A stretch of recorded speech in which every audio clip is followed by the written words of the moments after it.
welcome to Introspective Lifeworks. It's Mercury retrograde, so I hope I can get through this video without too many complications.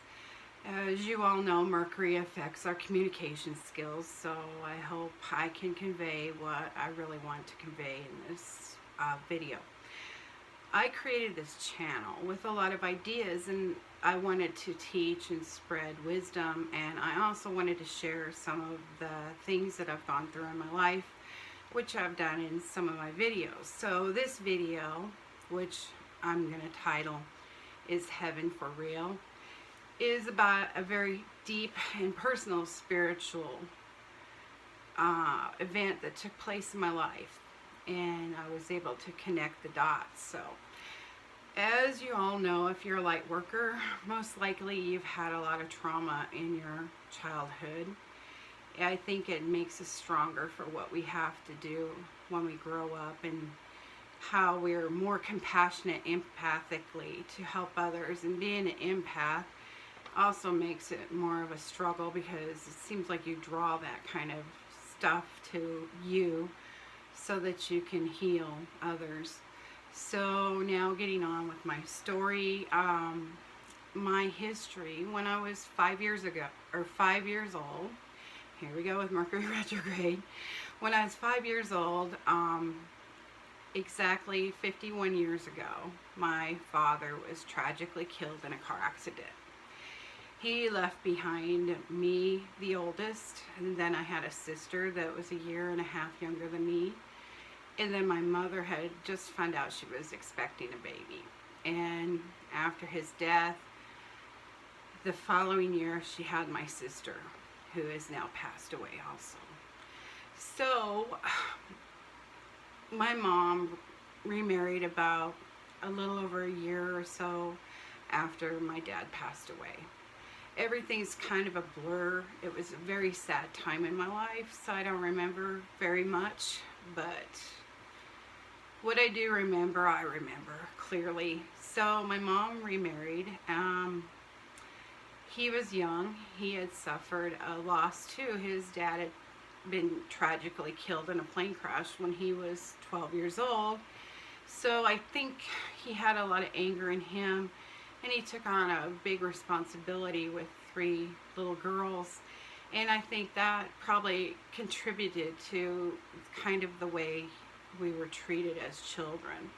And then I had my 2 brothers, and he really didn't treat them much better than he treated us. But like I said, we all live and learn, and I don't hold them at fault. I've forgiven them, because we all make mistakes as parents. I've made mistakes with my own children.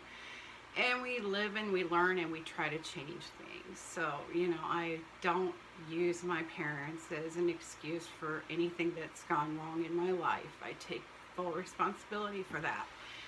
But when I was in my early teens, there was a time when my stepfather had reprimanded me or disciplined me very harshly. And I ran up to the shelter belt, and I climbed up as high as I could in the tree.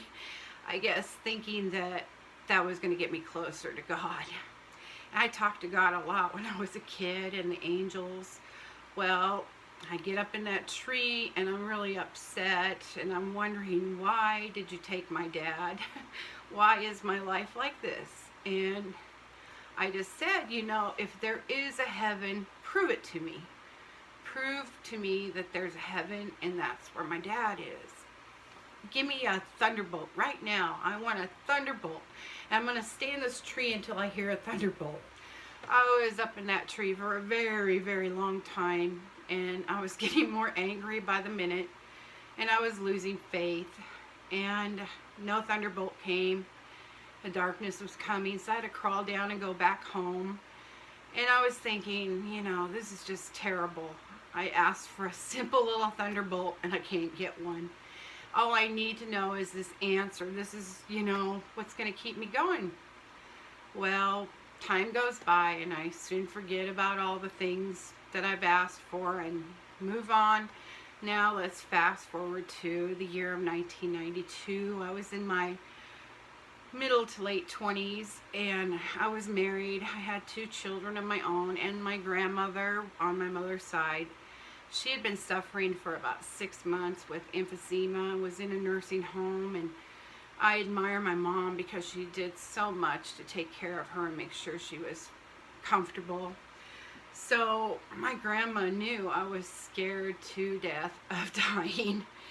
We had talked about it occasionally, and she had asked me to be with her when she died. And I said yes, and then I regretted saying yes because I never go back on a promise. Well, one day I was at home, and I think it was a Sunday, and my mom called me and said that they thought it was the time and that the priest was there giving her her last rites. So I went, and when I walked into the room, the priest had already gone. I was late, you know. And I walked into the room, and I was like, what's going on? And Grandma was seeing heaven.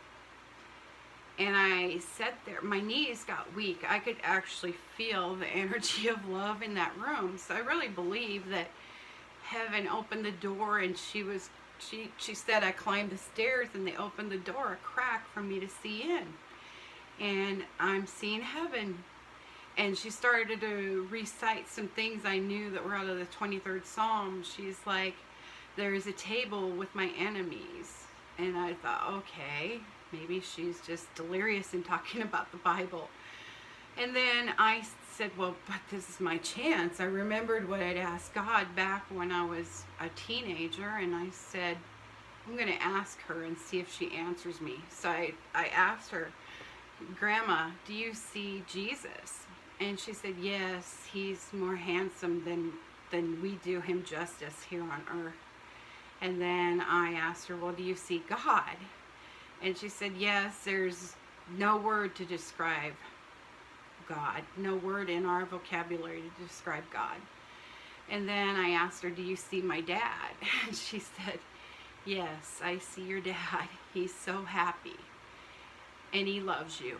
And then I said, well, what else do you see? And she said, I see streets of pearl and gold.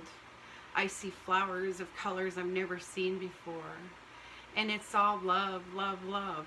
It's just love. And I could feel that love. My knees were weak with that love.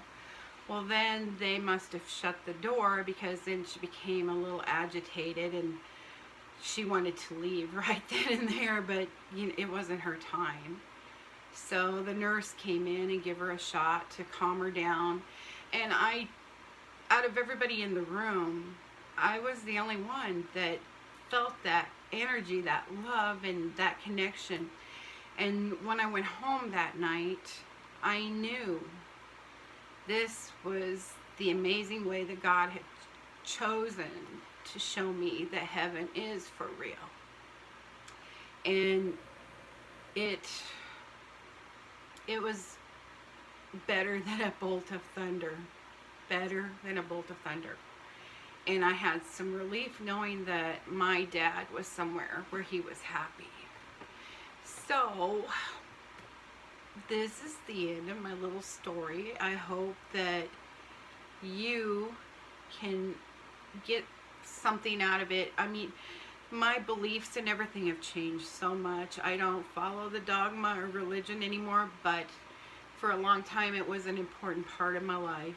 And God, the Most High God, will always be the most important part of my life. My Creator will always be the most important part of my life. And it's just amazing how a prayer can be answered. And I have been an answer to a prayer for someone that I lost. So, in love and light, have a beautiful day.